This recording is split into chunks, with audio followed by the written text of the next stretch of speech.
बहुत बढ़िया। तो सेकंड सेक्शन आज शुरू हो रहा है।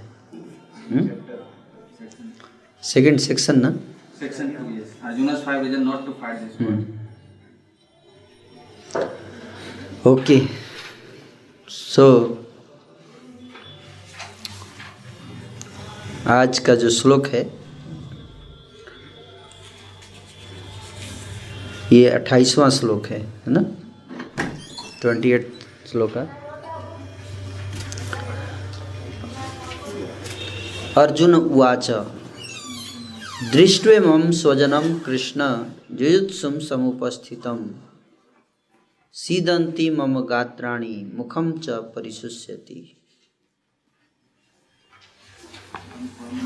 अर्जुन ने कहा, हे कृष्ण, इस प्रकार युद्ध की इच्छा रखने वाले अपने मित्रों तथा संबंधियों को अपने समक्ष उपस्थित देखकर मेरे शरीर के अंग कांप रहे हैं और मेरा मुंह सूखा जा रहा है।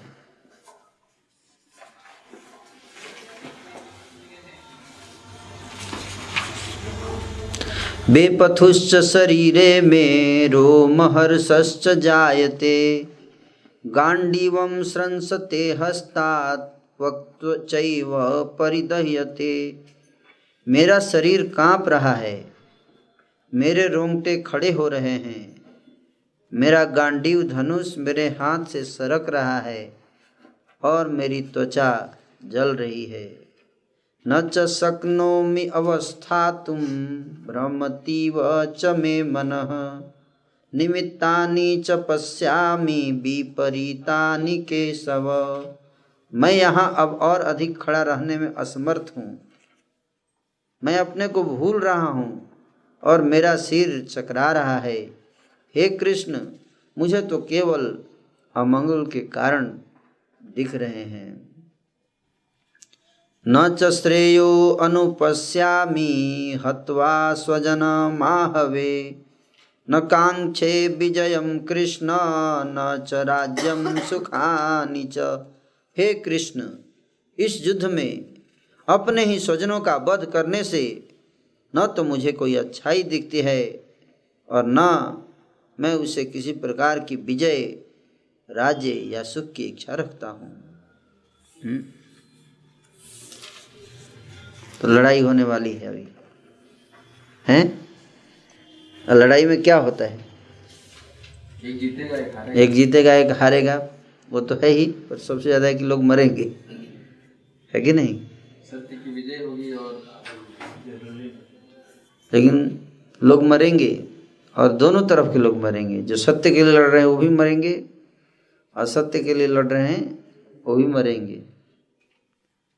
अंत में जो सबसे ज्यादा मरेगा वो हारेगा, है कि नहीं? लेकिन मरना तो दोनों साइड को है, दोनों तरफ लोग मरेंगे। इसलिए जिसका जीत होगा वो भी रोता है, जी जो हारता है वो भी रोता है। क्यों? कि जो जीत गया उसके तरफ के भी कुछ लोग तो मरेंगे ना, मान लीजिए, ठीक है कम मरेंगे उसके, लेकिन मरेंगे, है ना? इसलिए आप देखिए महाभारत के युद्ध में कौन जीता? पांडव लोग जीते, लेकिन पांडवों के तरफ से भी कई लोग मरे, क्या अभिमन्यु उनका अपना बेटा मरा, है कि नहीं?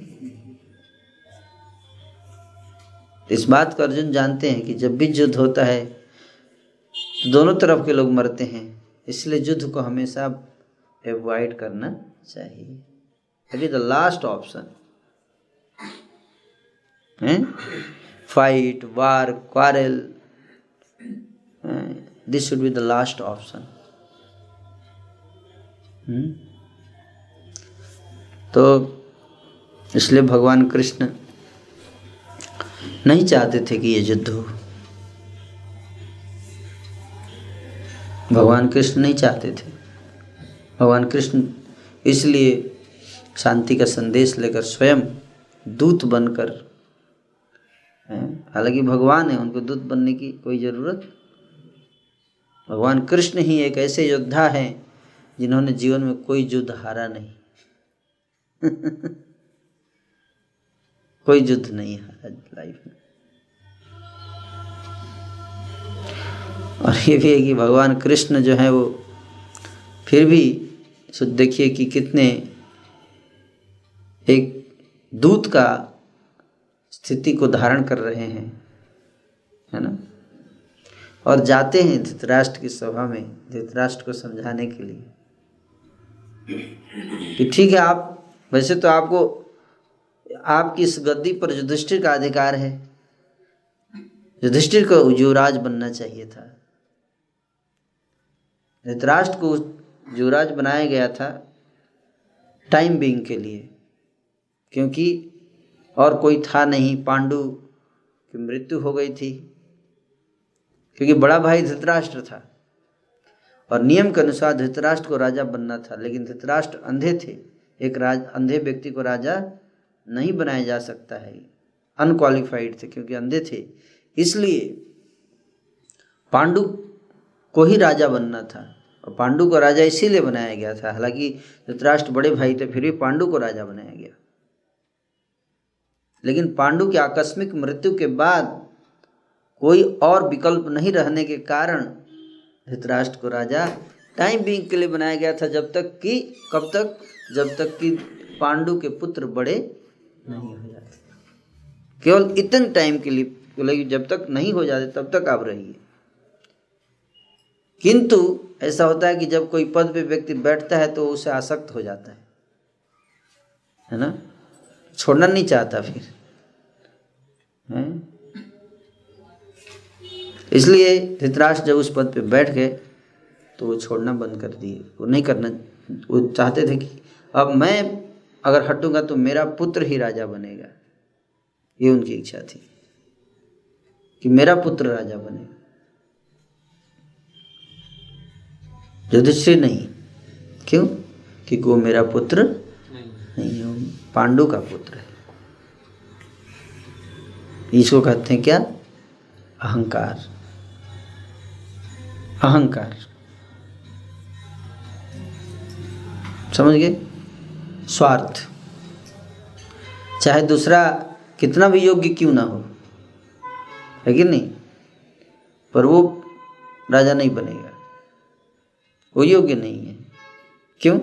क्योंकि एक कमी है उसके अंदर, क्या? वो मेरा पुत्र नहीं, भले लाखों उसके अंदर अच्छाई हो, है कि नहीं।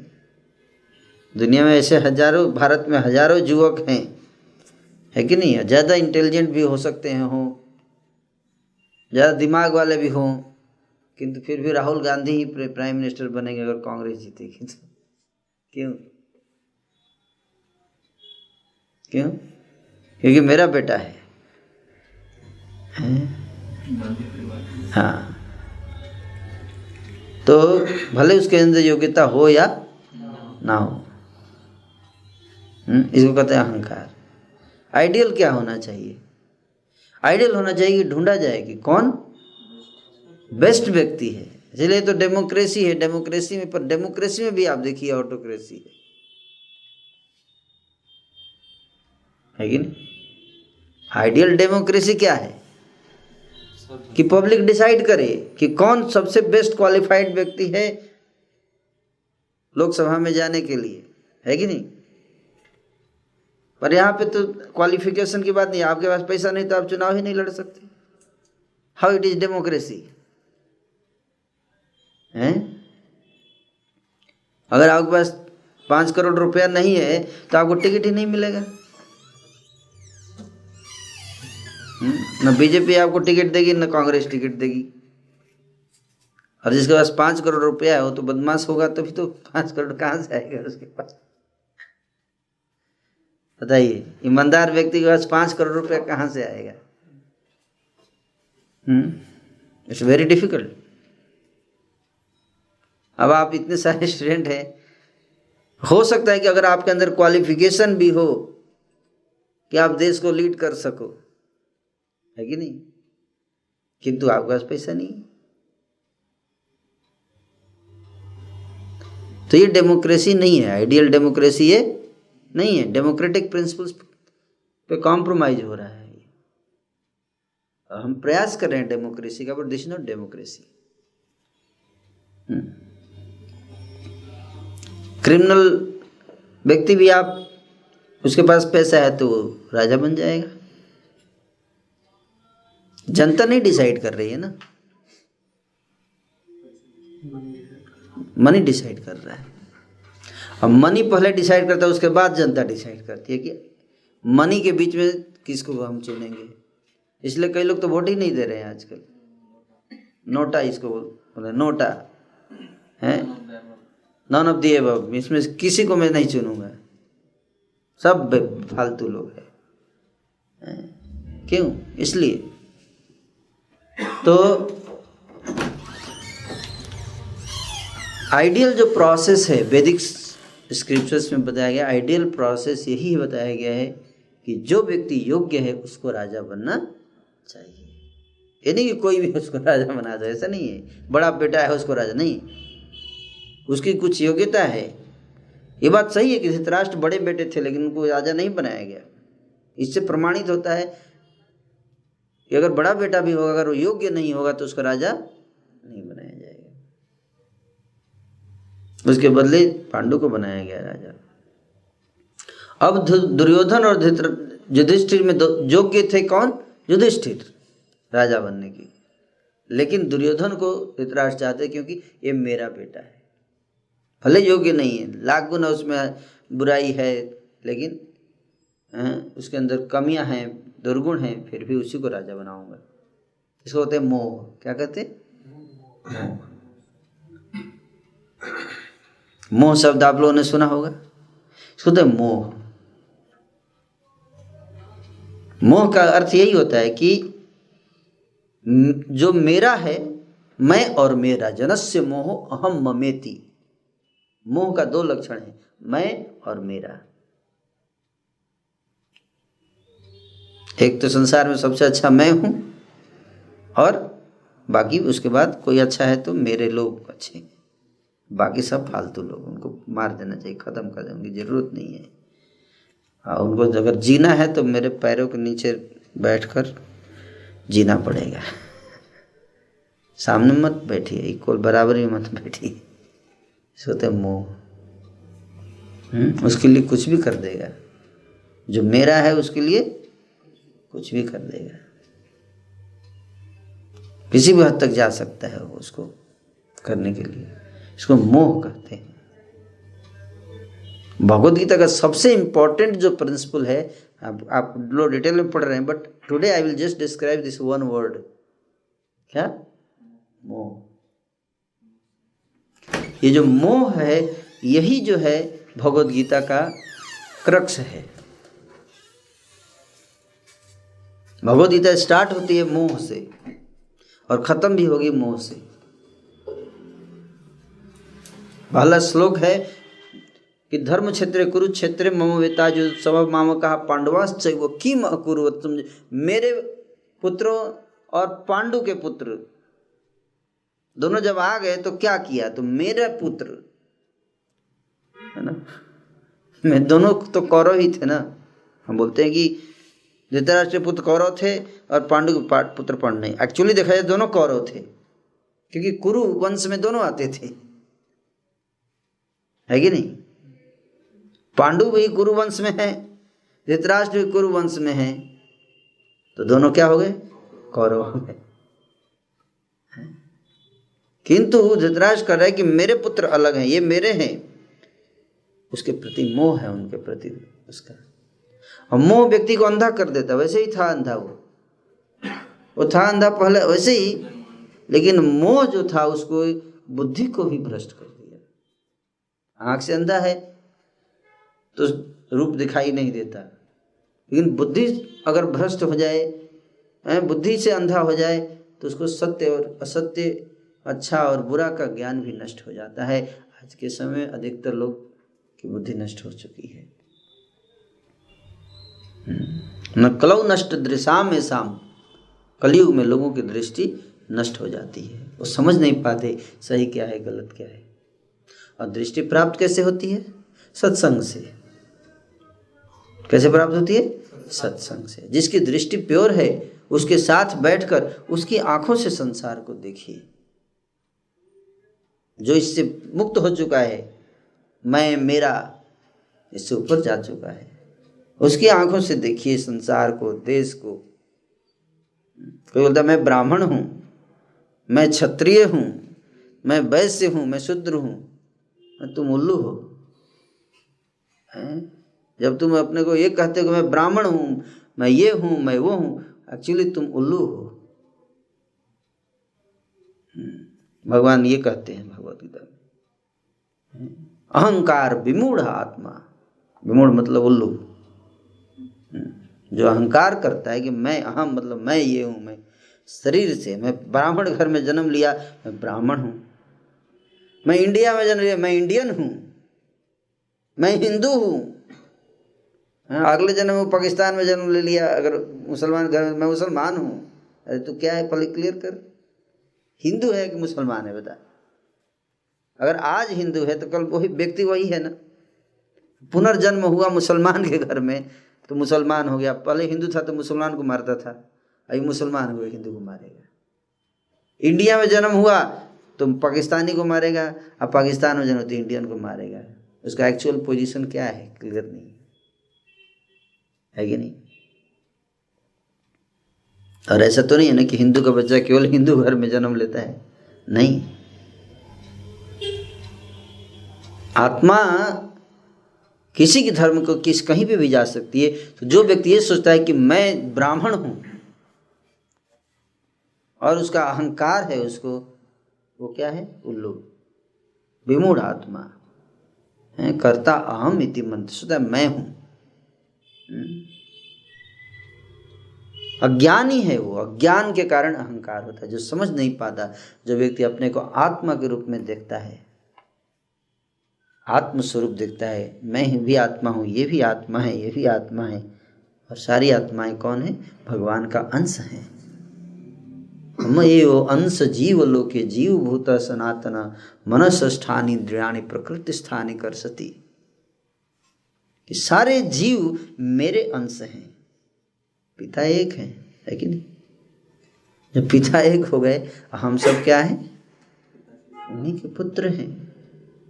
कोई ब्राह्मण घर में जन्म लिया, कोई शूद्र घर में जन्म लिया, कोई वैश्य घर में जन्म लिया, कोई पाकिस्तान में जन्म लिया, कोई हिंदुस्तान में जन्म लिया, कोई कहीं भी लिया। एक ही पिता के चार पुत्र हैं। एक IAS ऑफिसर बन जाता है, एक क्लर्क बन जाता है, एक जो है बिजनेस करने लगता है, एक रिक्शा चलाने सकता हो सकता है। ये सब नो, वो उनके कर्म है, वो अलग चीज है। पर ये बात सत्य है कि चारों उसी पिता के पुत्र हैं, है ना। उस दृष्टि से पिता के हृदय में सबके प्रति क्या है, प्रेम है। भगवान यही चाहते हैं कि कोई एक दूसरे का शोषण ना करे, कोई एक दूसरे को प्रताड़ित ना करे, सब एक दूसरे को सहयोग करें, प्रेम करें, सम्मान करें। सम्मान प्राप्त करने का अधिकार हर जीव को, यहाँ तक एक चींटी को भी हमें अपमान नहीं करना चाहिए। एक चींटी को भी जीने का अधिकार है। सर्वे जना सुखिनो भवन्तु। एक चींटी को भी सुखी रहने का अधिकार है। शूद्र ब्राह्मण क्षत्रिय सबको सुखी रहने का अधिकार है। भगवान ऐसा नहीं करते कि ब्राह्मण जो है वो उसको अधिकार नहीं देते हैं कि वो शोषण करे शूद्र का। ये अधिकार नहीं। ब्राह्मण श्रेष्ठ है शूद्र से, दैट इज सेपरेट। IAS श्रेष्ठ है क्लर्क से, that is a different thing. Yes और नो। किंतु इसका मतलब ये नहीं कि IAS को अधिकार है शूद्र का शोषण करने का। No, that is not. Yes और नो।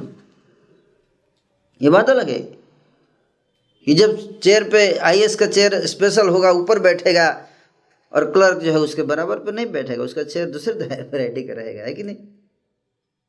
ये नहीं कि सबको बराबर दे दो, क्लर्क को भी वही चेयर दे दो। एक वैरायटी का चेयर सबको, प्राइम मिनिस्टर वाला चेयर हर जगह ऑफिस में सबके लिए दे दो, क्लर्क सब, प्राइम मिनिस्टर वाला। ऐसा नहीं होता, नहीं होता ना। हिंदू धर्म भेदभाव है, ब्राह्मण को बड़ा चेयर मिलता है, ऊपर बैठाया जाता है। कहाँ भेदभाव नहीं है। प्राइम मिनिस्टर का स्पेशल चेयर नहीं होता, जज का स्पेशल चेयर नहीं होता, क्यों आप ऊपर बैठाते हैं? वो सम्मान है, उसकी योग्यता के अनुसार उसका सम्मान, सम्मान अलग चीज है। सम्मान सबका होना चाहिए उसकी योग्यता के अनुसार, सबको सम्मान दिया जाना चाहिए है? किंतु शूद्र जो है उसको भी सम्मान मिलना चाहिए उसकी योग्यता के अनुसार, उसको सम्मान। शोषण नहीं। शोषण क्यों नहीं? शोषण इसलिए नहीं करना है क्योंकि वो भी भगवान का अंश है। हो सकता है असहाय हो, उसके पास कॉम्पिटेंसी नहीं है, ठीक है, दैट्स ओके। हो सकता है एक बच्चे का पैर खराब हो, विकलांग हो गया, इसका मतलब ये नहीं कि आप उसका शोषण करेंगे, उसको ह्यूमिलिएट करेंगे आप, नो, है कि नहीं? उसको ज़्यादा केयर की ज़रूरत है, उसको ज़्यादा सपोर्ट की ज़रूरत है, उसको ज़्यादा यस और नो इंस्पिरेशन चाहिए। वो तो बेचारा वैसे ही बेचारा दुखी है कि उसके पास कुछ है ही नहीं। ब्राह्मण है तो ब्राह्मण की जो जिम्मे, अगर ब्राह्मण का पोजीशन बड़ा क्यों है? प्राइम मिनिस्टर का पोजीशन बड़ा है, उसको बहुत पावर दिया जाता है ना, ये सर नो, बहुत पावर है। बताया जाता है कि जब डिमोनेटाइजेशन हुआ था तब भारत के लोगों को पता चला था कि प्राइम मिनिस्टर का कितना पावर होता है। कई लोग बोल रहे थे, भले उसका मिसयूज करे कोई अलग बात है, पावर है उसके पास। 1 सेकेंड में पूरे देश का पैसा जीरो कर दिया है कि नहीं? 1 सेकेंड में इतना पावर है प्राइम मिनिस्टर का, आप सोचिए। दुनिया पूरी चिल्लाती रह गई लेकिन कुछ नहीं कर पाई। पावर है ना, इसको कहते हैं अथॉरिटी। क्या कहते हैं? अथॉरिटी। अथॉरिटी जरूरी है, दिया जाता है किसी को, क्योंकि जितनी बड़ी रिस्पॉन्सिबिलिटी होती है उसको निभाने के लिए उसी के अनुसार क्या होना चाहिए? अथॉरिटी होना चाहिए, उतना पावर मिलना चाहिए। अगर मेरे को बड़ा रिस्पॉन्सिबिलिटी निभाना है तो उसी के अनुसार मेरे को अथॉरिटी भी होनी चाहिए, ऐसा पावर होना चाहिए उतना, नहीं तो मैं उस जिम्मेदारी को नहीं निभा पाऊंगा। अब मेरे को बना दिया गया कि भाई आप चीफ मिनिस्टर हैं बिहार के, लेकिन आपको पैसा नहीं दिया जाएगा, बिना पैसा के आपको डेवलपमेंट करना है। कैसे करेंगे?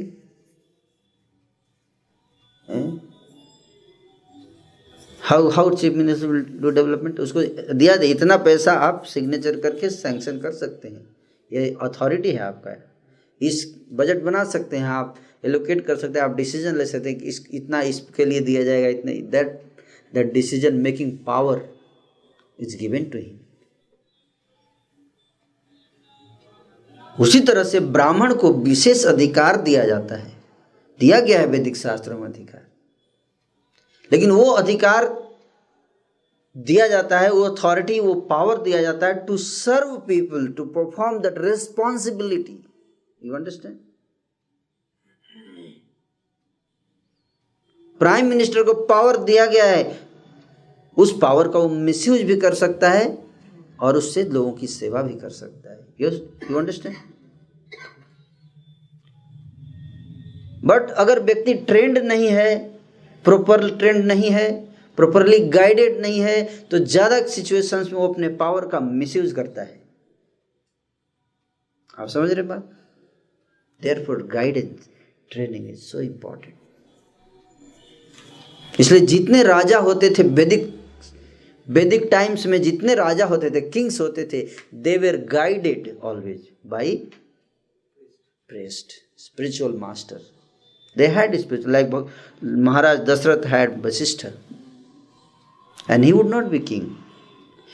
उसको कोई इंटरेस्ट नहीं है ये सब में, ही इज इम्पार्शियल पर्सन। वो झोपड़ी में रहेगा, उसको पैसे से ना कुछ लेना देना है, ना संसार के, ना किसी का पक्ष लेता है, कुछ नहीं। उसको वो गाइड करता है जिसके पास प्योर विजन है, इम्पार्शियल विजन है, उसका कोई अहम ममेती नहीं है, जीरो हो चुका है, अहम ममेती, मोह नष्ट हो चुका है।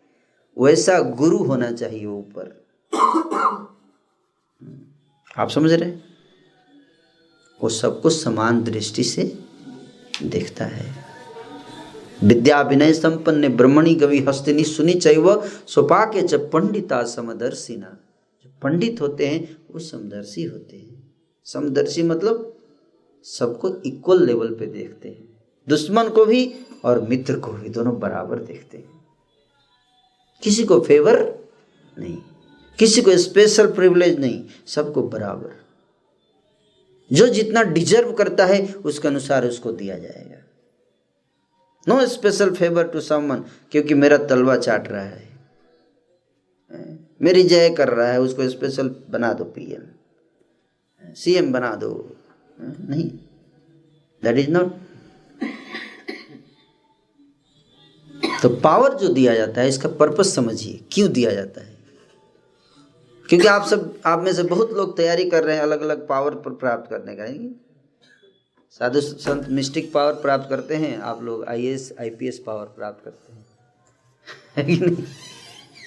साधु लोग जंगल में तपस्या करते, ध्यान लगा के जो करके एकदम पावर डेवलप करते हैं, और आप लोग अपने रूम में किताब में ध्यान लगा के एकदम एक एक चीज रट के एकदम पावर, दैट इज ऑल्सो तपस्या।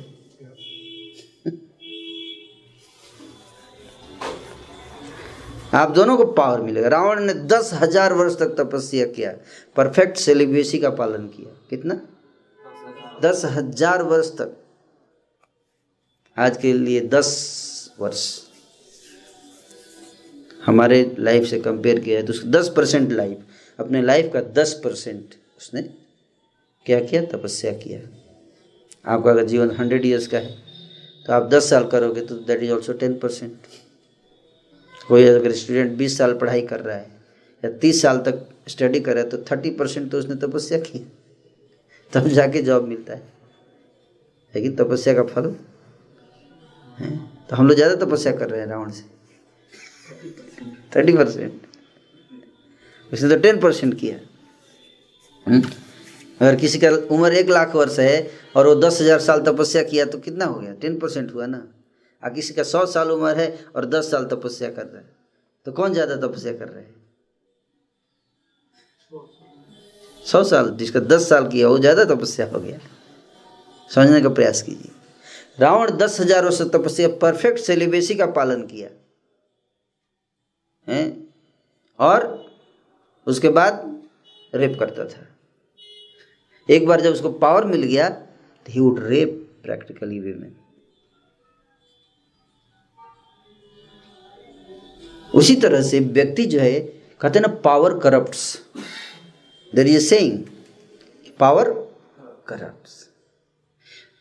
कहते व्यक्ति ईमानदार तो तक जब तक उसको बेईमानी करने का पावर नहीं मिल जाता तो बड़ा ईमानदारी दिखाता है। बोलते हैं ईमानदार होने चाहिए सारे संसार के लोग। जब पावर नहीं है तो आप ईमानदार है, उसका क्या वैल्यू है? उस ईमानदारी का कोई वैल्यू है नहीं। वो ईमानदारी जब आपके पास पावर है but still you are not misusing it, that is honesty, that is quality. इसलिए कि पूछा आपको 1 करोड़ दे दिया जाए तो क्या करेंगे? आपको प्राइम मिनिस्टर बना दिया जाए इंडिया के, क्या करेंगे बताइए? कई बार ऐसा क्वेश्चन पूछा जाता है इंटरव्यू में, है ना? क्या करेंगे आप सबसे पहले? जीएसटी या टॉयलेट बनवाएंगे? खाने को मिल नहीं रहा, टॉयलेट कैसे करेंगे? लोगों को खाने को नहीं मिल रहा, पहले खिलाओ लोगों को, है कि नहीं? लोग मर रहे हैं खाए बगैर। ये सर नो, खाएगा ही नहीं तो टॉयलेट कैसे जाएगा? हैं? First priority is to arrange food, then toilet. Yes or no? What is priority? Food. Food is priority. People are struggling, not for toilet. Dying, not for toilet, but for the food. Insensitive king cannot understand the need of the people. What do they need exactly? He cannot understand. So the point is that जब आपके पास power मिलता है you should not misuse the power.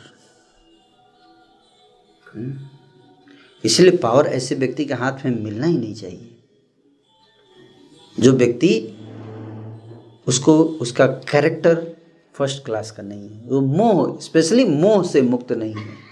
क्या? मोह। इसलिए राजा तो बना दिया था, लेकिन राजा के ऊपर होते थे कौन? ब्राह्मण, ब्रह्म ऋषि। तो वो राजा को इतना अच्छा ट्रेनिंग होता था, 25 साल 20 साल ट्रेनिंग होती थी राजा की। How many years? 20 ईयर्स। छोटा 5 साल का जब राजकुमार था, उसको भेज दिया था गुरु के यहाँ, जाओ गुरुकुल में जाओ, भागो, घर पे नहीं रहने का। पापा के पास भले राजा हैं, करोड़ों की संपत्ति है, सोने चांदी में जीते, बेटे को नहीं, जाओ गुरु के पास जाओ, झोपड़ी में रहने का। 20 साल तक झोपड़ी में रहने का, रोज भीख मांगने का। चाहे राजा का बेटा है, रोज जाना है भीख मांगने। यस, भिक्षा। गुरुकुल में ब्रह्मचर्य व्रत का पालन 20 साल तक करते हैं सारे राजा। कैसे ट्रेनिंग होती है वो बताता हूं आपको।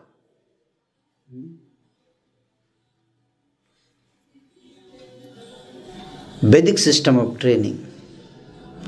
और जंगल में रहते हैं, गुरुकुल में रहते हैं और गुरु के संरक्षण में रहते हैं। गुरु देखता है, ट्रेनिंग देता है बच्चों को, हॉस्टल फैसिलिटी 20 साल तक, और वहाँ पे शिक्षा देता है गुरु, विद्या सिखाता है। साथ ही साथ रोज जाते हैं, डेली उनका प्रैक्टिस है कि जाएंगे, घर घर जाएंगे, डूर टू डूर जाएंगे। They will beg. भिक्षा मांगने से क्या सीखते हैं? विनम्रता, ह्यूमिलिटी।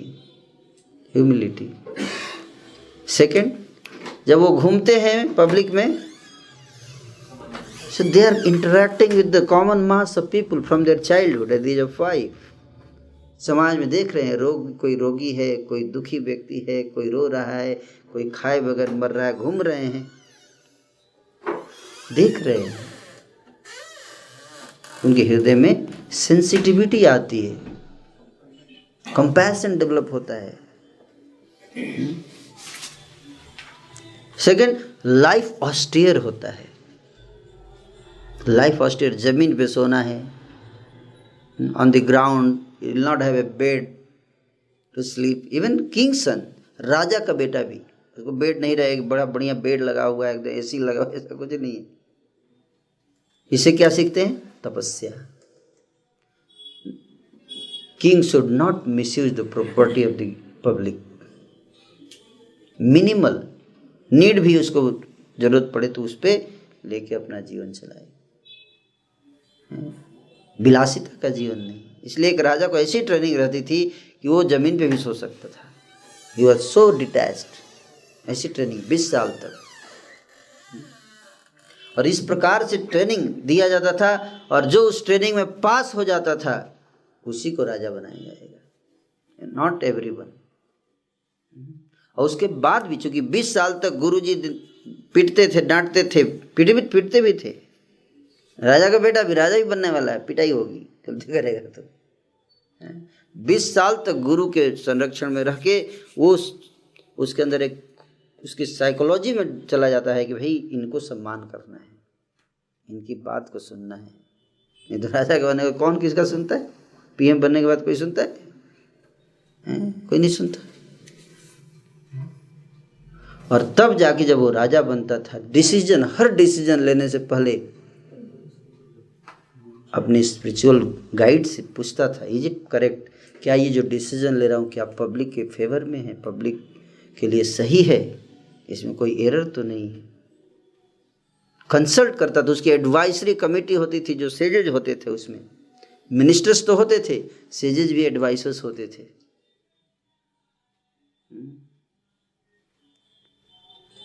तो इस प्रकार से किंग जो है, उसका एक डिसीजन इतना सेंसिटिव है, एक decision can destroy life of so many people, can destabilise the whole country.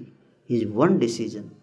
It is such important responsibility. जितनी बड़ी रिस्पॉन्सिबिलिटी है उतना ही ज़्यादा आपको सेंसिटिव भी होना पड़ेगा। Otherwise you cannot. So many people's life will be spoiled. इतने लोगों का जीवन बर्बाद हो जाएगा. तो धृतराष्ट्र एज ए किंग, उसके अंदर मोह था. Therefore he was not qualified to become king. मैं ये हूँ, मैं वो हूँ, ये नहीं. जब आप राजा बन गए, when you become a king, अब आप पिता नहीं हैं. Now you are no more a father of a son. No. प्रजा का अर्थ है कि अब आपकी जितनी प्रजा है सबको आपको अपने पुत्र के रूप में देखना है, चाहे वो आपके दुश्मन का पुत्र क्यों ना हो. The moment you became prime minister, now you are no more from BJP, no more from Congress. For you Congress and BJP both is equal. Try to understand. सबका केयर करना है, सबका सम्मान, सबको इक्वल अपॉर्चुनिटी देना है ग्रो करने के लिए. Your enemy also. हाँ, अगर एनिमी अगर लॉ को तोड़ता है तो उसको इक्वल सजा देना है. अपना फेवर, अपना बीजेपी का भी लॉ तोड़ता है, उसको वही सजा देनी है. Now you are a king. आप समझ रहे प्रिंसिपल? तो जो व्यक्ति, कौन इससे मुक्त है बताइए? राजा बनते ही अपना पार्टी का फेवर शुरू. That is not king. कहने का अर्थ यह है कि जो व्यक्ति मोह से मुक्त है वही राजा बन सकता है, वही सही मायने में जिम्मेदारी बड़ी उठा सकता है. इसलिए ये जो पूरी भागवत गीता कही गई है, इसका उद्देश्य, सबसे महत्वपूर्ण उद्देश्य इस मोह को नष्ट करना है. इसलिए भगवत गीता के अंत में, सबसे अंत जो श्लोक है अर्जुन ने जो बोला है, वो क्या बोला? 73 अर्जुन वाच. पूरी गीता सुनने के बाद अर्जुन के अंदर क्या परिवर्तन हुआ? 18 चैप्टर, टेक्स्ट 73, पेज नंबर 612.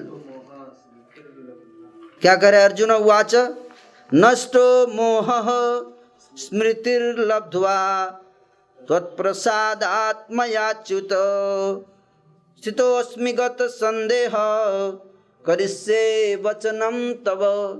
क्या नष्ट हुआ गीता सुनने से? नष्ट मोह. गीता सुनने से क्या नष्ट हुआ? मोह नष्ट हुआ. इसलिए आपको क्रक्स बता रहा हूं कि अंड में क्या होगा.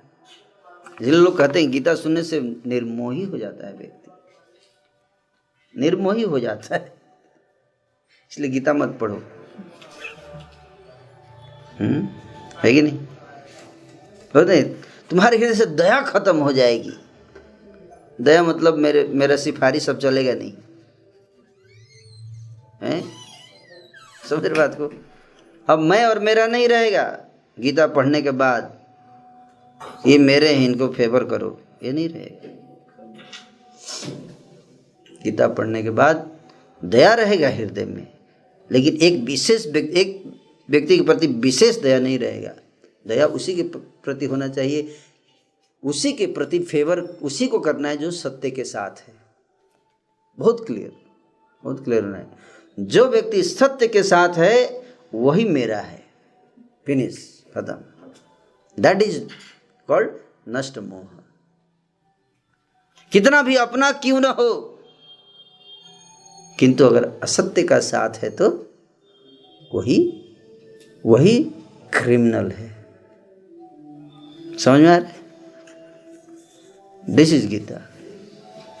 कौन कर सकता है बताइए? इसलिए अर्जुन महाभारत के युद्ध में आकर खड़े हो गए, दोनों सेनाओं के बीच में बोले, भगवान को कहते कि सेनयोर उभयोर मध्ये रथम स्थापयामि च्युत जावदेत्ता निरीक्षे हम जो दुकामान अवस्थितान धातराष्ट्रस्य दुर्बुद्धे युद्धे प्रिय चिकीर्षया. कि हे अच्युत कृष्ण, आप दोनों सेनाओं उभयोर मध्य, दोनों सेनाओं के बीच में मेरे रथ को ले चलिए. भगवान बोले अरे लड़ाई करने आप बीच में क्यों जाएगा? लड़ाई करो. हैं देखने कहते हैं कि क्यों जाएगा बीच में, भगवान कहते हैं, कहते हैं सेन और उधर मेरे रथ को बीच में ले चलिए हे अच्युत, बीच में ले चलिए। भगवान बोले क्यों? कहते ताकि यावत एतान नृक्ष अहम जद्दु कामान अवस्थितान। इस युद्ध में, इस रणभूमि में युद्ध की इच्छा को लेकर आए हुए जितने लोग उपस्थित है, मैं देखना चाहता हूं कि कौन कौन आए हैं लड़ने के लिए, कौन कौन आए लड़ने। फंस गया, यही तो समस्या है, यही समस्या है। देखने लगा वहीं फंस गया। अभी देखिए कैसे कैसे लीला है ये। मेरे को देखना है कौन लड़ने आए हैं, और बड़े प्रेम से नहीं कह रहा, क्रोध में कह रहा है। धातराष्ट्र से धृतराष्ट्र के दुर्बुद्धि दुष्ट हैं, दुर्बुद्धि पुत्र दुर्योधन के पक्ष से लड़ने के लिए कौन कौन लोग आए हैं, मैं उनको देखना चाहता हूं। और प्रवृत्ते शस्त्र संपाते धनुरुद्यम्य पांडव, हाथ में धनुष उठाकर क्रोध में भरे हुए कौन आया है देखता हूं लड़ने के लिए, जैसे अभी सबको मारूंगा, इस भाव में। समझौता का कोई विचार नहीं था, क्रोध था। भगवान दोनों सेनाओं के बीच में, चलो बेटा ले चलते,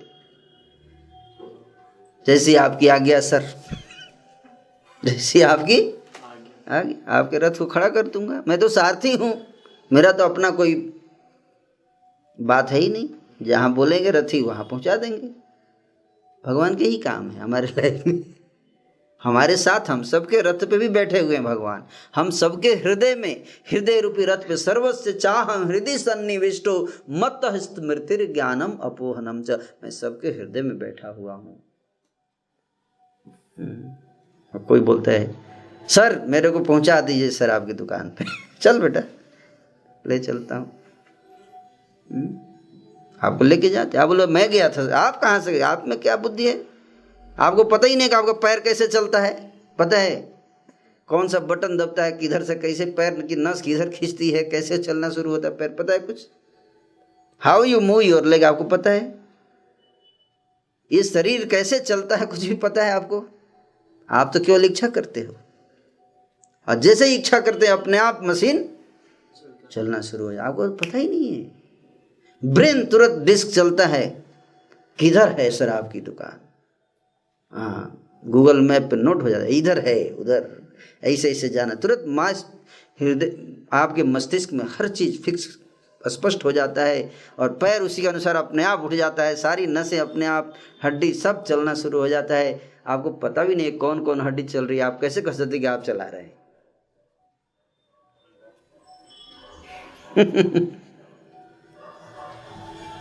आप खाना डाल देते हैं, वो खाना कैसे कैसे जाके कैसे रक्त बनता है, त्वचा बनती है, हड्डी बनता है, कुछ पता नहीं है कि नहीं?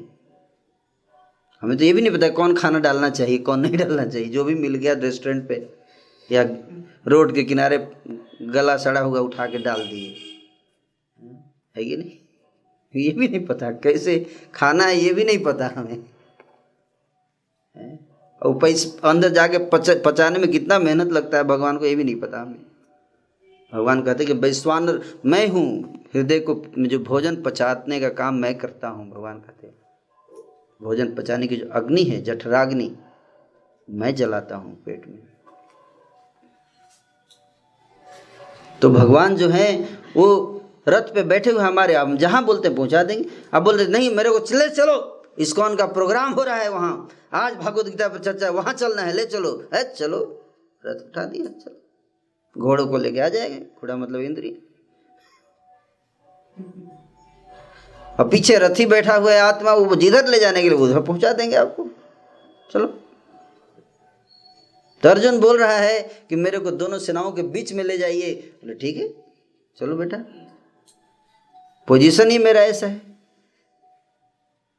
पोजीशन चेंज करेंगे, देखिएगा थोड़ी देर के बाद पोजीशन चेंज करेंगे, लेकिन अभी ऐसे पोजीशन पैसिव रोल में है। पैसिव रोल समझ रहे? पैसिव रोल में कोई इंटरफेरेंस नहीं, जैसे बोलोगे हाँ। जब किसी व्यक्ति से कोई नाराज होता है, जैसे मान तो क्या करता है उसके लाइफ में इंटरफेयर, जैसे कोई पिता होता है, अब कोई बेटा उसकी बात नहीं मानता है तो क्या करते हैं, ठीक है तू जैसा करना है कर, है कि नहीं। तो इस तरह भगवान इंटरफेयर नहीं करते। तो अर्जुन को बीच में ले गए, बोले देखना है बेटा, देखो क्या क्या देखो। अब ये नहीं बोल रहे ये देखो दुर्योधन, ये दुर्योधन, ये देखो दुशासन, इसी ने द्रौपदी का बाल पकड़ा था, इसी ने द्रौपदी की साड़ी खींची थी, देखो ध्यान से। और ये देखो भीष्म पितामह वहीं पे खड़े थे, कुछ नहीं किया इन्होंने, द्रोणाचार्य इन्होंने कुछ नहीं किया। ऐसे भी तो बोल सकते थे भगवान, लेकिन क्या बोले, कैसे बताए, देखो ध्यान से कैसे क्या क्या क्या बता रहे। पढ़िए, अभी आपने पढ़ा है, क्या बता रहे।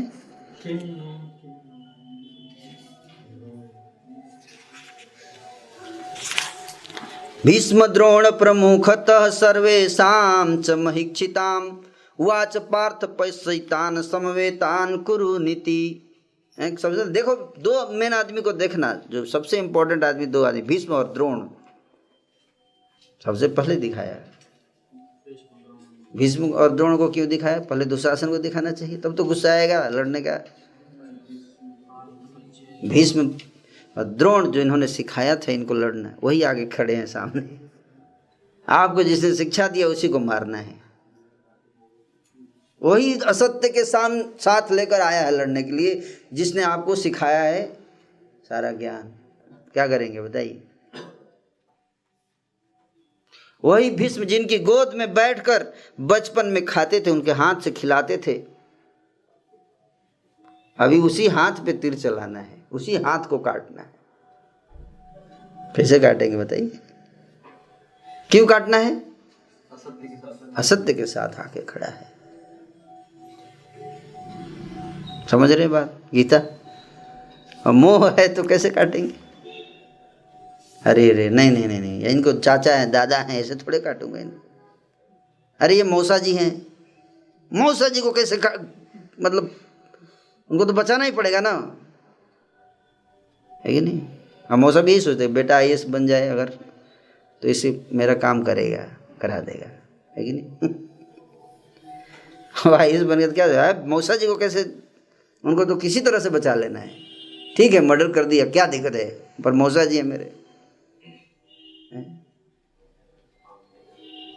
सबसे बड़ा प्रॉब्लम पोस्ट पे जाने पे यही है, सबसे बड़ा प्रॉब्लम ये है। सारी समस्या की जड़ ये है मोह। क्या कुछ करने नहीं देगा आपको, फंस जाएंगे आप, आपकी वीकनेस है ये मोह, वीकनेस।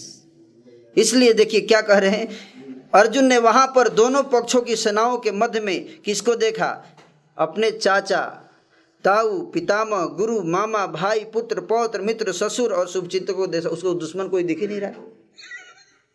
देखिए लिस्ट में, लिस्ट जो बताया गया कि क्या क्या देखा, तो अब उसको कोई दुश्मन दिख ही नहीं, दुश्मन दिख ही नहीं रहा तो लड़ेगा किससे भाई। आप लड़ने गए हैं और दुश्मन दिखे ही ना तो क्या करेंगे आप, किस पे तीर चलाएंगे। ये बड़ा इंपॉर्टेंट चीज है कि आपको दुश्मन देखना पड़ेगा, पर दुश्मन था ही नहीं कोई, इधर भी अपने उधर भी अपने। फिर किससे लड़ाई हो रही थी, लड़ाई किसके बीच में थी। अर्जुन कंफ्यूज हो गया। आप तो कंफ्यूज नहीं है, आप तो कंफ्यूज नहीं है, आप तो कंफ्यूज नहीं है। लड़ाई किसके बीच में थी, धर्म और अधर्म के बीच में। लड़ाई शत्रु और मित्र के बीच में नहीं था, लड़ाई इंडिया पाकिस्तान के बीच में नहीं था, लड़ाई हिंदू मुसलमान के बीच में नहीं था, लड़ाई ब्राह्मण और शूद्र के बीच में नहीं है। लड़ाई किसके बीच में होनी चाहिए, धर्म और अधर्म के बीच में। एकमात्र सिद्धांत लड़ाई के पीछे होना चाहिए। दो ही पार्टी है, बहुत पार्टी नहीं, एक धर्म एक अधर्म, एक सत्य एक असत्य। अर्जुन को ये नहीं दिखाई दे रहा था कि ये लोग असत्य की पार्टी, उनको क्या दिखाई, ये अपने लोग हैं। अरे जो असत्य के साथ खड़ा है वो अपना कैसा।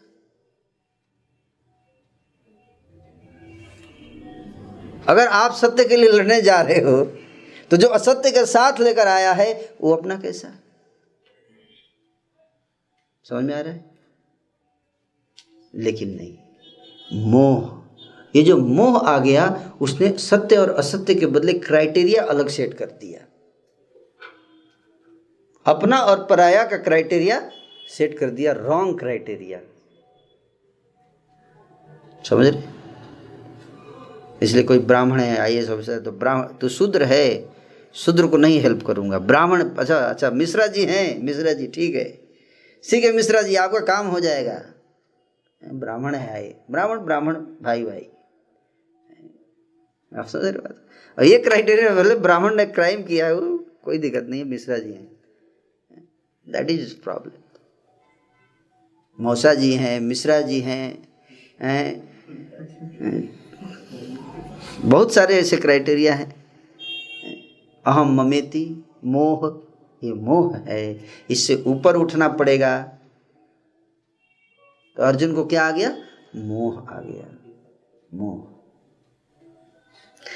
मोह ने ज्ञान को ढक लिया। आवृतम ज्ञानमेतेन ज्ञानिनो नित्यवैरिणा काम रूपेण तु कौन्तेय दुष्पुरेण नलेन च। 3rd चैप्टर में अर्जुन ने प्रश्न पूछा कि हे कृष्ण, मैं तो आया था लड़ने, क्लियर था मेरे को कि लड़ना है, मैं कंफ्यूज कैसे हो गया?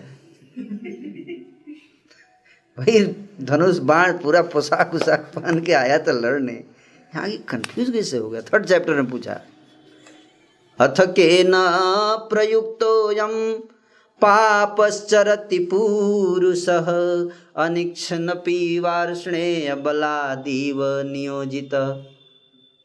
कि हे कृष्ण, जब एक व्यक्ति को पता रहता है कि ये सही है ये गलत है, उसको पता है, रट रट के सारा शास्त्र, सारा किताब, ये नागरिक शास्त्र, ये शास्त्र, history, geography, physics, social science, public administration सब पढ़ लिया, उसको सब पता है कि ये गलत है ये सही है, सब कुछ पता है उसको। उसके बाद भी जब पोस्ट पे जाता है तो कैसे करप्ट हो जाता है? ये प्रश्न है। अथ केन प्रयुक्तम, कौन करता है? कहीं आप ही तो नहीं करते? भगवान की तरफ इशारा कर रहा है, भाई वो पढ़ा है, वो तो करना नहीं चाहता, तो आप ही कुछ करते होंगे।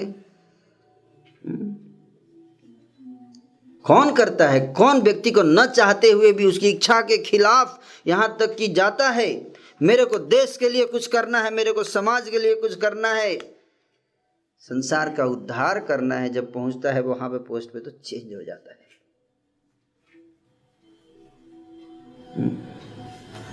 चेंज हो जाता है। आप क्या समझते हैं कि सारे नेता जो करप्ट शुरू से रहते हैं? नहीं, आप जाइए नेता, अच्छे भाव से आप जाकर देखिए पॉलिटिक्स में, वहां पहुंच के देखिए, you cannot maintain your position, your consciousness, it will get corrupt, power corrupts.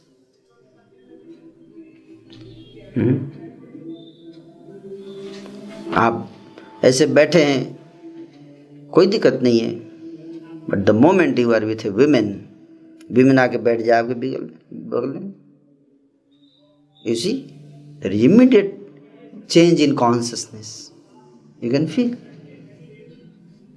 हैं, आप रास्ते में जा रहे हैं, बड़े सत्यवादी हैं, अचानक 5 लाख रुपया गिरा हुआ मिल गया, रास्ते में दिख गया,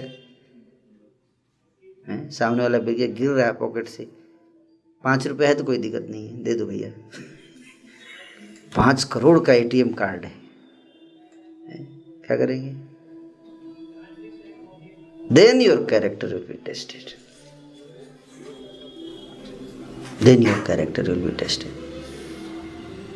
तो कहते कि कौन लगाता है? जब पता है, उसको पता रहता है गलत है चोरी। नहीं, किसको नहीं पता कि चोरी गलत है?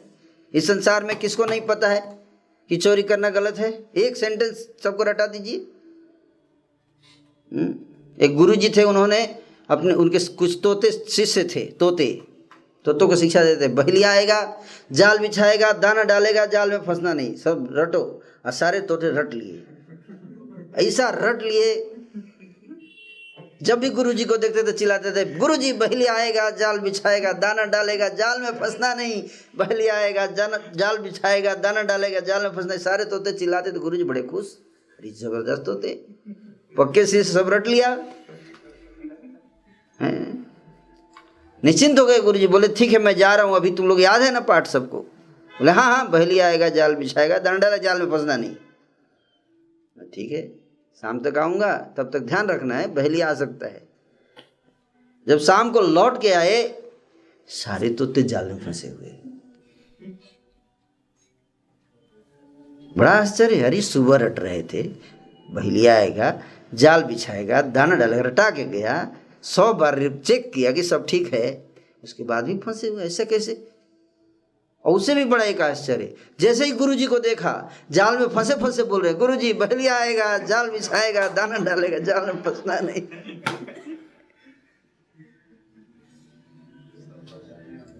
समझ में आ रहा है? सबको पता है क्या गलत है क्या सही है, सिखाना पड़ता है। कौन नहीं जानता? आपको जो चीज अच्छी नहीं लगती वो इनको भी नहीं लगती, ये बहुत बड़ी चीज है समझना। आपको कोई गाली देता है तो अच्छा नहीं लगता, तो उसको भी नहीं लगता होगा, तो आप क्यों दूसरे को देते हो? ये सर नो, आप कहीं जाते हो, आप रिश्वत लेते हो, आपको अच्छा नहीं लगता, कोई आपसे रिश्वत लेता है तो नहीं लगता ना, आप बनते तो क्यों लेते? आपको पता नहीं कि ये गलत चीज है, पता है, फिर क्यों करते हैं? न चाहते हो, जब नहीं चाहता है कि रिश्वत दहेज नहीं लेना चाहिए, पता नहीं, अब आईएएस बनिए, देखिए तुरंत कितना पापा डिमांड करेंगे, आप रोक के देखिए, कितना मुश्किल है उसको रोकना। पापा को समझाना कितना कठिन है कि भाई दहेज नहीं लेने का, पापा आपको कन्विंस कर देंगे, इतना लगाया है, इतना इन्वेस्ट किया है, ऐसे कैसे छोड़ दूं without return? This is, I can not do business like this without return. सबको पता है क्या गलत है। अपनी बेटी की शादी होती है तो चाहते कम पैसे में हो जाए, ये सुन, बेटा का होता है तो उल्टा, ये सुन। किसको नहीं पता है कि बेटी के जो पिता होता है उसको कितना कष्ट होता है, कितनी कठिनाई है ना? सबको पता है, फिर क्यों लोग करते हैं ऐसा? ये अर्जुन ने प्रश्न पूछा कि व्यक्ति जानता है कि यह गलत है, क्यों करता है? जब सब मौका आता है तो भूल जाता है, क्यों?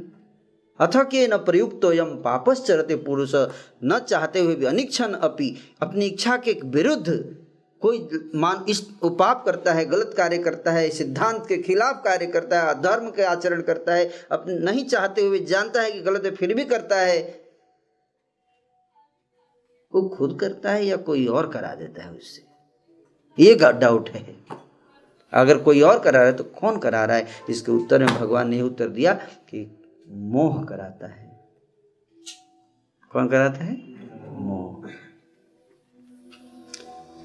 काम एष क्रोध एष रजो गुण समुद्भव, महासनो महापाप्मा ज्ञानिनो नित्य बैरिणा। ज्ञानियों का एक ही दुश्मन है, एक ही दुश्मन है, वो है काम, लस्ट। क्या? लस्ट। लस्ट का एडिक्शन, क्या कहते हैं? Addiction. You become addicted to something, someone और something, that is lust. When you become addicted, and that addiction, that attachment becomes your weakness, that is called lust.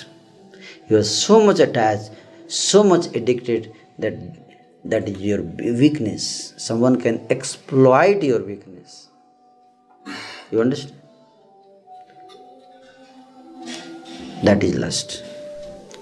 और उसी के प्रभाव में व्यक्ति जानता है ये गलत है, बट द मोमेंट उस जो सिचुएशन में आता है उसके ऊपर लस्ट हावी हो जाता है। और लस्ट कैसे आता है? लस्ट कैसे बनता है? ध्यायते विषयान पुंसा संगः तेषु उपजायते संगात् संजायते कामः कामात् क्रोधोऽभिजायते क्रोधात् भवति सम्मोहः सम्मोहात् स्मृति विभ्रमः स्मृतिभ्रंशात् बुद्धिनाशो बुद्धिनाशात् प्रणश्यति। Second chapter text 62 and 63 Krishna says, Gita के दूसरे अध्याय के 62वें और 63वें श्लोक में काम कैसे आता है। कहते हैं ध्यायते ध्यायते विषयान पुंसा,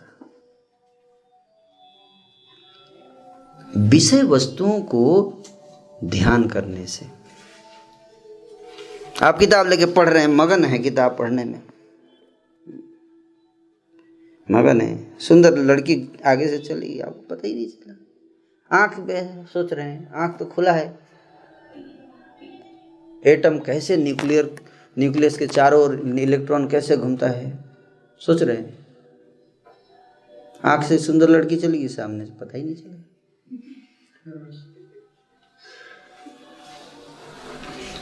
कभी कभी ऐसा होता है, यस, पता ही नहीं चलेगा। इसको कहते हैं ध्यान। ध्यान और देखने में अंतर होता है। देखना मतलब आंख खुला है पर वो सामने बैठा है कोई, लेकिन फिर भी आपको दिखाई नहीं देगा, मन में कुछ और ध्यान कर रहा है। ध्यान करने से आप कमरे में बैठे हैं, हो सकता है कोई स्त्री ना हो, पर ध्यान कर सकते हैं, काम आ जाएगा। समझ में आ रहा है?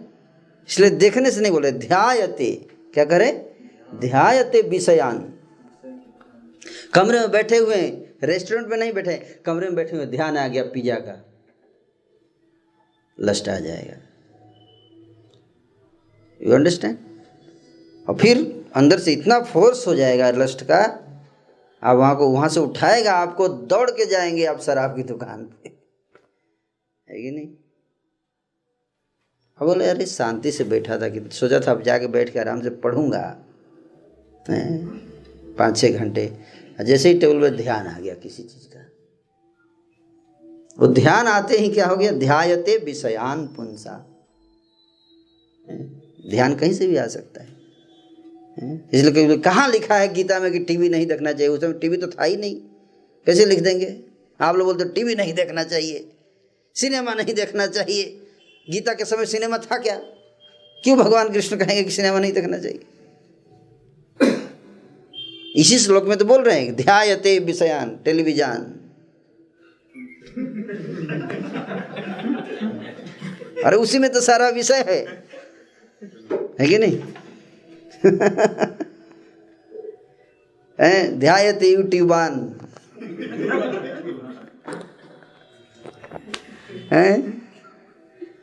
यूट्यूब ध्यान से देखता है। अरे कमरे में बैठा है, देख रहा है ध्यान से, तो क्या होता है? संगः तेषु उपजायते। ध्यान से देखने से अटैचमेंट होता है। क्या होता है? आकर्षण। वो वस्तु आपको आकर्षण खींच लेती है। पिज्जा रेस्टोरेंट में है, लेकिन ध्यान आप कमरे में कर रहे हैं, पिज्जा रेस्टोरेंट से आपको यहाँ से खींच के वहाँ पहुँचा देगी। यू सी द आकर्षण यहाँ बैठ के आ गया, है कि नहीं? समझने का प्रयास कीजिए। संगते से उपजायते, उसके बाद क्या थे? संगात संजायते काम। नेक्स्ट स्टेप, आकर्षण पहले आएगा, उसके बाद लस्ट आता है। I see it, I recall it, now I like it, I want it, and then comes I want it at any cost. That is the last stage. That is called krodha. I want it at any cost. That is krodha. A different level of, एक ही चीज का अलग अलग level है। आप देखिए, समझ रहे बात को? एक ही चीज़ का अलग अलग, जैसे जैसे इंटेंसिटी बढ़ता है, एक लेवल पे ये संग होता है, संग से काम बनता है, काम से फिर और इंटेंसिफाई हो गया तो क्रोध बन गया। समझ रहे? एक ही चीज़ है, अलग अलग डिफरेंट स्टेजेज में जाता है तो अलग अलग नाम दिया जाता है। क्रोध is also different transformation of lust. It's lust only. Lust जब आउट ऑफ कंट्रोल हो जाता है तो क्या उसको कहते हैं? क्रोध कहते हैं। तो भूल जाता है कि सही क्या है, उसको अब किसी तरह से उसको प्राप्त करना है, चाहे कुछ भी हो जाए, चाहे करप्शन करना है, चाहे घूस लेना है, चाहे संविधान को तोड़ना है, चाहे उस किसी को गोली मारनी है, चाहे लक्षागृह को आग लगाना है ना। किसी तरह से करना है मेरे को, बट दुर्योधन को राजा बनाना है मेरे को, बस खत्म। कोई भी लीगल मीन्स करूंगा लेकिन बनाऊंगा। अब पुलिस बाद में सीबीआई पीछे पड़ जाएगी तो देख लेंगे, जेल में जाएंगे और क्या करेंगे, लेकिन बाद में देखेंगे। और उस समय कोई, इसलिए कामात क्रोधो भी जायते, क्रोधात भवति सम्मोह, और क्रोध के बाद सम्मोह आता है, मोहन। मोह जो आता है किसके बाद आता है? क्रोध के बाद। नेक्स्ट स्टेप मोह होता है। That is also lust. Lust के बाद एंगर, एंगर के बाद इल्यूजन, मोह। और मोह जब आता है तो क्या होता है? व्यक्ति सम्मोहात स्मृति विभ्रम। जब मोह आता है तो व्यक्ति का मेमोरी काम नहीं करता, हार्ड डिस्क जाम हो जाता है, क्रैश हो जाता है हार्ड डिस्क टाइम बीइंग के लिए। और फिर सम्मोहात स्मृति विभ्रम, स्मृति चली जाती है उसकी। स्मृति मतलब भले आपने यहाँ सुना है सब कुछ, क्लास में आके सुन के गए, लेकिन जैसे ही एंगर आएगा, एंगर से मोह आएगा तो भूल जाए, छोड़ यार, प्रभु जी बताने दो, छोड़ो, अभी भी मत याद दिलाओ, अभी मत याद दिलाओ, जो भी बताया था अभी मेरे को याद नहीं करना है, क्या बताया था मेरे को याद नहीं आ रहा, अभी भूल गया मैं। इसको कहते हैं स्मृति विभ्रम। और जब स्मृति विभ्रम होता है तो बुद्धि नष्ट हो जाती है। बुद्धि नष्ट हो जाती है। आप सर्च में डालोगे गूगल में, कुछ आएगा ही नहीं, नेटवर्क गायब, नेटवर्क कनेक्शन ही चला गया।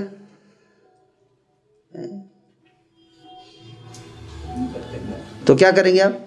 बुद्धि नष्ट हो गया, फिर गलत डिसीजन, पाप का कार्य करता है, अधर्म करता है व्यक्ति। तो इसलिए ज्ञानी व्यक्ति जो होता है, जिसको ज्ञान होता है, उसका एक ही दुश्मन है, वो है काम, लस्ट। इसीलिए बताया जाता है कि ध्यायते, ध्यान मत कीजिए गलत चीज़ों का, जो आपको एडिक्शन में ले जा सकती है और फिर आपको वीकनेस बन सकती है, उससे हमें दूर रहना चाहिए। You understand? This is the essence. I will stop here. So Gita पढ़ने से ये चीज़ जो है वो आपका मोह नष्ट हो जाएगा। मोह कभी हावी नहीं होगा आपके ऊपर। तब आप नष्ट मोह स्मृतिर लब्धवा, जैसे ही मोह नष्ट होगा तो क्या होगा? स्मृति वापस आ जाएगी। देखिए, और फिर स्थितो अस्मि। अब आप क्लियर है, क्लियर है मेरे को क्या करना है, किसको मारना है, क्यों मारना है, सब क्लियर है। गत संदेह, सारे डाउट खत्म हो गए। करी से वचनम तब, हे कृष्ण अब आप जो बोलेंगे मैं करने के लिए तैयार हूं। Now I am ready. मारोगे भीष्म को? यस। द्रोणाचार्य को मारोगे? गुरु हैं तुम्हारे जी, उन्हीं ने सिखाया है। यस। अरे क्यों मारोगे उनको?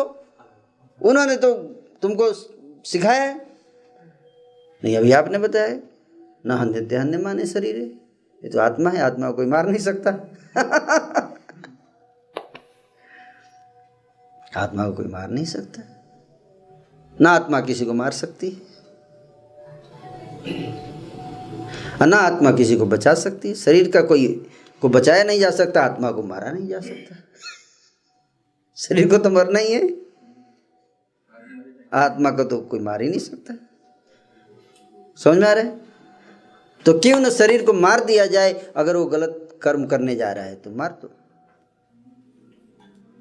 है कि नहीं?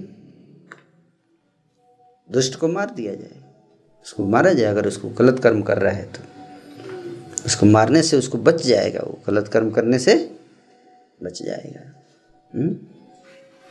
तो इसलिए भगवान कहते हैं कि और उसके शरीर को मारा जा रहा है, आत्मा को नहीं। तो उसको शरीर को मार के धर्म की रक्षा की जाए। सबसे इंपॉर्टेंट क्या है? धर्म की स्थापना।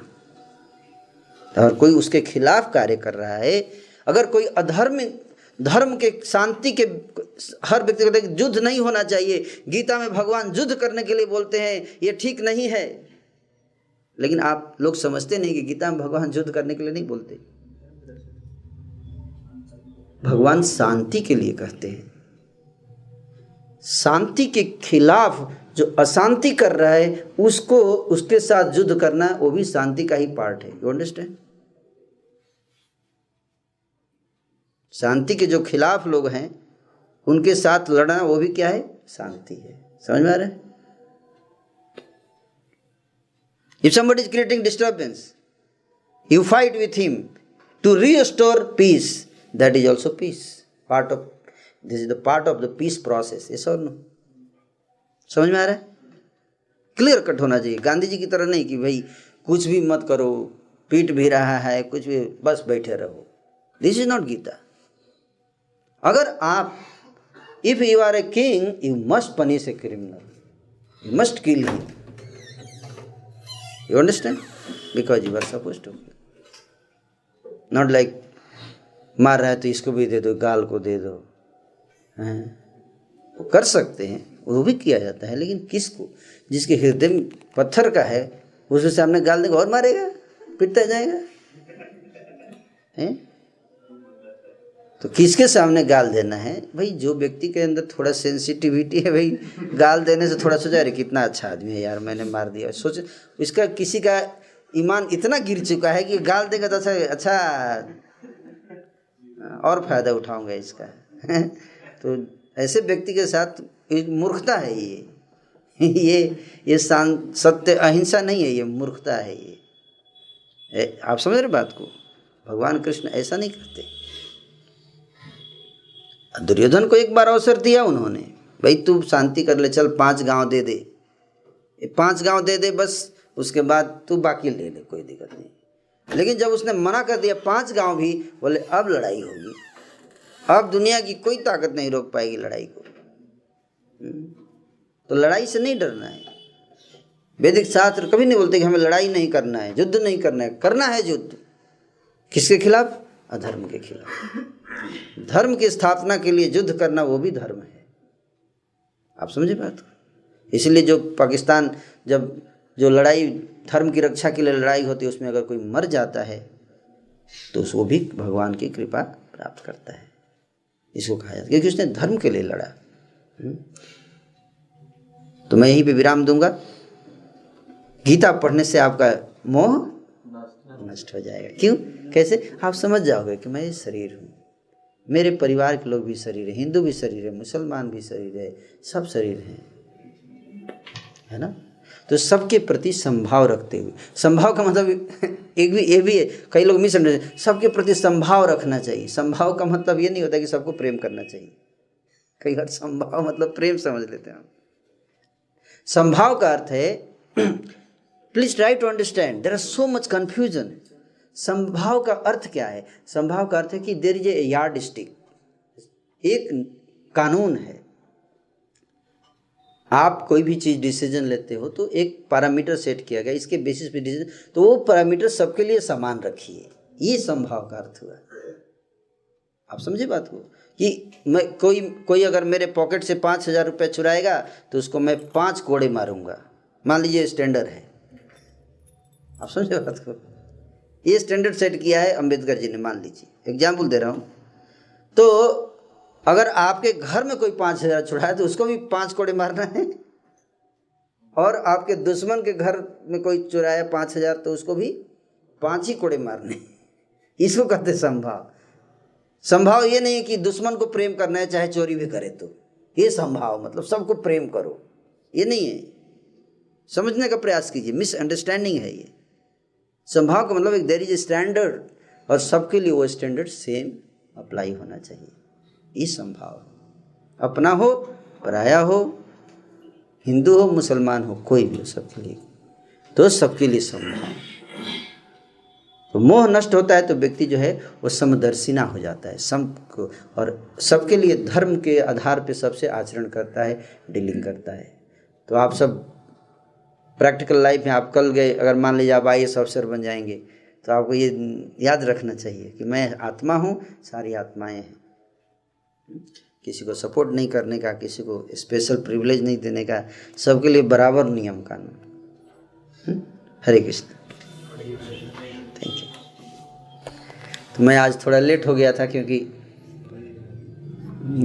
डाइवर्ट हो गया था, गाड़ी कहीं और चला गया, तो वहाँ से वापस आने में फिर आधे घंटे लेट हो गया। तो आप सबसे मैं क्षमा चाहता हूँ, आपका टाइम वेस्ट किया मैंने, है ना। प्रयास करेंगे अगली बार से गलती ना हो। Thank you. Hare Krishna. Thank you so much. Shivam Prabhu का गिफ्ट क्या है? उनका आज बर्थडे है क्या? मेरे लिए शिवम प्रभु ने दिया। शिवम प्रभु ने मेरे लिए